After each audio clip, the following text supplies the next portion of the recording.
How Solskjaer exposed Bielsa's expansive tactics, Manchester United 6, Leeds United 2, a tactical analysis. For cheap good quality football jerseys, go over to www.jerseyfever.com where they have the new season's jerseys available from just $25.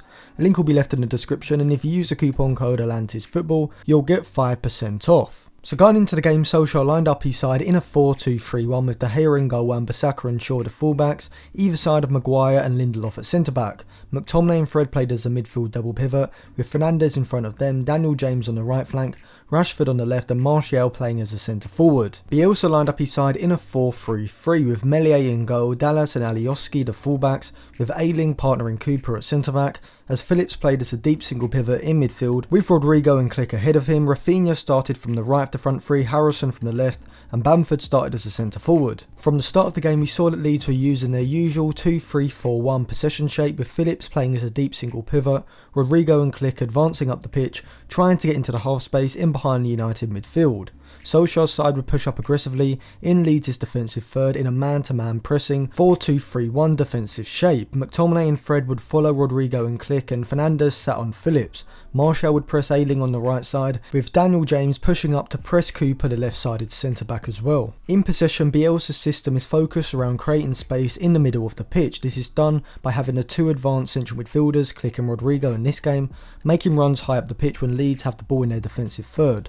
And the idea behind this is that it will drag the opposition central midfielders backwards, making the opposition system less vertically compact and opening up a massive space in the centre of the field behind United's front pressing four. This then allows one of the other Leeds midfielders to drop into that space to receive the ball. The problem with this is that just as Leeds have a massive amount of space to exploit when they are in possession, when there is a turnover, because Leeds' midfield three are so vertically distant from each other, there is also massive amounts of space for the opposition to exploit, and this was seen with United's first goal a minute into the game. Before I analyse the first goal, make sure if you enjoyed the video you subscribe to the channel, as I will be releasing videos very soon looking at potential Paul Pogba replacements for Manchester United to sign. The first video in that series may already be out, and if it is, I'll link it in the eye above and in the description below for you to watch. Also, join my group on the Flick Football app to continue the football discussion and help support the channel. So we see here that as Stuart Dallas has the ball in the right back position, Leeds' central midfield is set up in a traditional 4-3-3 type of positioning with Click and Rodrigo ahead of Phillips. Phillips should just hold his position or even drop a little deeper in here to firstly pull Fernandes away from the United midfield double pivot and open up space in here for Rafinha or Click to drop into in order to receive the ball, and secondly to provide some defensive stability in case Leeds lose the ball. Instead he makes a run ahead of play which just closes up the space ahead of him, and also means that when Rafinha loses the ball there is no one in the Leeds midfield goal side of the ball, which allows Fernandes to run unchallenged onto the Leeds backline, and when he lays the ball off for McTominay, he drills the ball fantastically past Meslier to give United the lead. The second goal came a few minutes after, and once again it showcased the terrible defensive positioning from Leeds, this time from their backline. The ball is thrown into Martial's path, and for some reason both Cooper and Ayling are drawn out to close him down on the edge of the box, opening up space right through the centre of the backline. Cooper should just hold his position here and allow Ayling to push up onto Martial. He doesn't do this, which then allows McTominay to make a run off of the back of Click, who doesn't recognise McTominay's run from deep, and Martial's ball finds the Scotsman, who finishes it to make it 2-0 3 minutes into the match. Out of possession, Leeds were also using a man-to-man aggressive pressing system just as United were, this time in a 4-1-4-1 shape,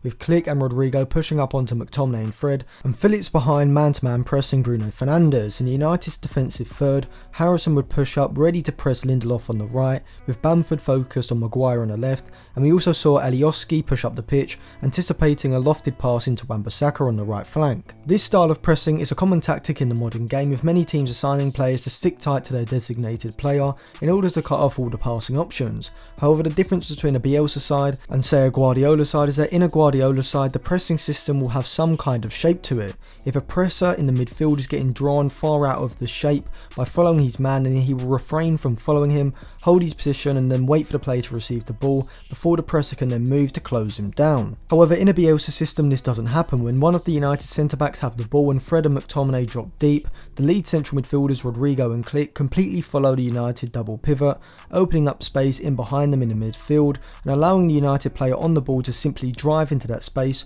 and progress the attack forward. This was why United via the two centre backs or two central midfielders were able to glide through the Leeds defence's shape so easily and progress the ball into the final third without much resistance. United were using the same 2-4-3-1 possession shape that they always use in their 4-2-3-1 system, and it suited this game to a T. The fullback staying wide stretched the Leeds midfield 5, and with Rashford and Marcelo dropping into the space in behind Phillips, the centre backs and Dallas on the right were constantly being drawn out of that back line following the United attackers' movements. With Leeds also being very good at creating space in the centre of the pitch and having players drop into it to receive the ball, they were able to play through United's system quite often and would look to keep the wingers wide in order to offer passing options down the channels. This led to an end-to-end game, however, because of the defensive stability that Fred and McTominay provided in the centre of the pitch, when Leeds were able to break into the United half, they couldn't get straight onto United's centre-backs and had to funnel the ball out wide. However, with Leeds' midfield 3 vacating the centre of the field so often,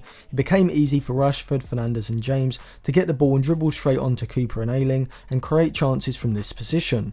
A good example of this was United's third goal. Here we see United are able to play through Leeds' press and the pass goes into Fernandes. Because Phillips is tight to Fernandes and Click and Rodrigo have pushed so far up the pitch, when Fernandes is able to flick the ball into Fred's path, United have half of the field to run into.